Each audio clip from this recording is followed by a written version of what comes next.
This could be a sentence that a month ago would sound incomprehensible. From 31 yards, McPherson, and Cincinnati is heading to the Super Bowl.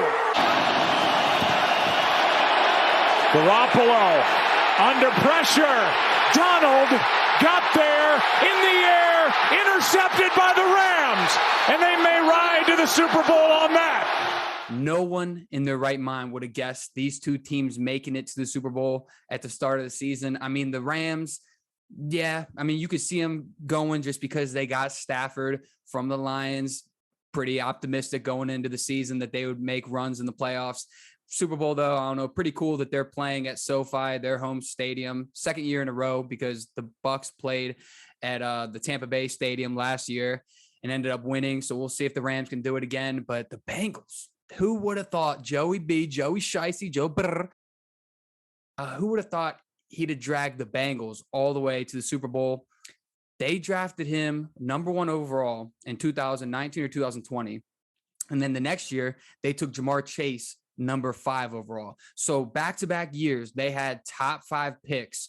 And then he got hurt, or Joe Burrow got hurt last year towards ACL, but then they got Jamar Chase this offseason, and now they're in the Super Bowl. I don't know what their odds were before the season, but I would guess they were damn near last, like top 5 last teams. So if anybody took them out there, shout out. You better hope they win, though. LA is favored by 4 points. I think if you're going to bet if you're going to bet on the Bengals points, if you're going to take them +4, you might as well just take a money line, in my opinion, because I think if the Bengals cover, the Bengals win the game. I'm not sure exactly who's going to win. So all my picks that I have lined up that I'll throw up in a little bit, all of them are not money line related or like the spread or anything like that. They're just strictly player props and game props and stuff like that. But man, I mean, it's crazy that the Bengals made it this far. They beat the Titans, they beat the Raiders, they beat the Chiefs, and 2 of those 3, the 2 hardest ones, were on the road. They went to Arrowhead last week and knocked off the Chiefs in a crazy comeback game. The Rams, they beat the Cardinals, they beat the Niners, and they beat someone else in between that I can't think of. But the Rams have had a pretty good playoff run so far, really good. They made it to the Super Bowl. But I would say the Bengals had the more challenging road to make it to the Super Bowl. I don't know, man. It's going to be a good game. I just think it's honestly incredible that the Bengals have made it this far. And it gives me hope as a Washington football team or a Washington Commanders fan. It gives me hope knowing that a team that was very terrible for many, many years just turned it around in the blink of an eye, basically all due to their quarterback. And I mean, their offense is nasty, and they got a really young offense and team all around. But, it's all on Joe Shicey's shoulders, Joe Burrow. So, let's just waste no time. I'm just going to throw up the picks right now that I have. So as you see, it starts off with Joe Mixon at the top.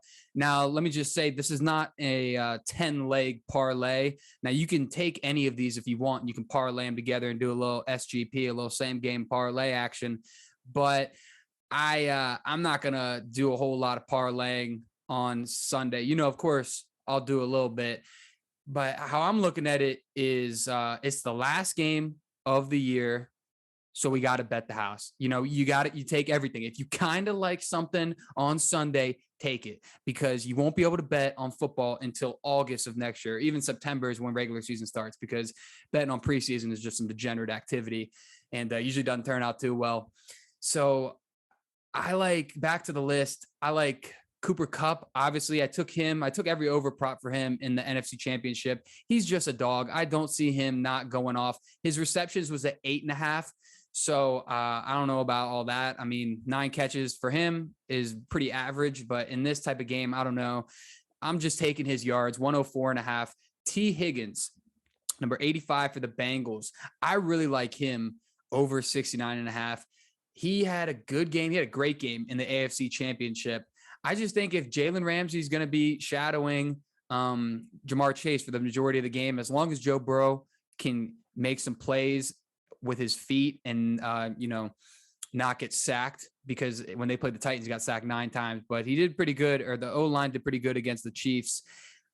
I just think he's going to be targeting T. Higgins. I mean, I see T. Higgins making multiple plays in this game. On to Stafford, 281.5. Like I said, he went to the Rams this past offseason. I think he's primed to have an absolute game and a half in the Super Bowl on Sunday. 281.5, a lot of yards, clock the over though. I'm not taking any unders. I mean, as you can obviously see from the list, no, life's too short to bet the under, and especially in the Super Bowl. I mean, I'm just taking overs on everything. Joe Burrow, 12.5 yards rushing. Honestly, that seems like a gimme, knock on wood. I just think if he's going to be getting so much pressure from, Donald, Von Miller, those guys, he's going to have to make a couple plays. And he had a couple of nice runs in the playoff games that they've had in the past couple of weeks. 12.5, I hope he hits. That seems like sussly low, but I'm taking the over on that. 48.5 points. That's a whole lot of points for these two teams. I'm really on the fence about that. But like I said, life's too short to bet the under. So over 48.5, I'm just hoping for some tutties across the board throughout the game. Side note, if anyone's doing Super Bowl squares, that's sick. I've done Super Bowl squares for the last like five years. And it's a whole lot of fun to keep up with. I remember the first year I did it was the Seahawks and the Broncos. And I had like money squares that year. I was like, oh, dude, like I'm walking out here with a pocket full of cash. And I think I had like 7, 3, and 0. So I was like, I'm set. Like one of these quarters are going to end with like, a 7, a 3, or a 0. First play, snapped it over his head, safety, 2 points. I did not hit a single square that day. Terrible, terrible game, if you can remember. But that just absolutely teed me. I remember because hopefully that doesn't happen this year. Hopefully this year I get a better slate of squares and everything works out well. So, now on to OBJ, over 5.5 catches. He came from Cleveland mid-season. He's been balling since Robert Woods got hurt. He kind of filled in for him. 5.5 catches. I think he's primed. Never played in a Super Bowl before. I think he's going to have a good game. Cooper Kupp's going to be getting a lot of attention as he should. So I see Cooper Kupp and OBJ. And even if you like Higbee, I mean, I wouldn't hate a Higbee prop bet. Okay, my next one is both teams to have 1+ touchdown in each half. I love this bet so much. I need it if I'm taking over 40.5 points. So I need touchdowns everywhere. But 1 touchdown each half, I like that. I like that a lot, honestly. Seems like a real solid bet right there. Jamar Chase, over 5.5 catches. Love that. His yardage was like 83.5, but I don't know. He could get that in one play. Honestly, I mean, Jalen Ramsey's given up some touchdowns, some long touchdowns. Like Mike Evans had like a 60-yard touchdown on him, so I could see something like that happening. But I think 5.5 catches is nice. Getting him involved early with like screen pass, little slant route, little out route. Let him get like 2 or 3 of those in the first quarter, and we're looking real good with 5.5. And to wrap it up, Evan McPherson, guy is stone cold in the playoffs this year. Hasn't missed yet. 7.5 points, over 7.5 points. I really like that. I think anytime they get down in field goal range, they won't necessarily go for it if they don't have to. I could see them just giving him a couple 50-yard field goals, 40-yard field goals, and anything less. Of course, touchdowns give him an extra point with that. So, yeah, McPherson over 7.5.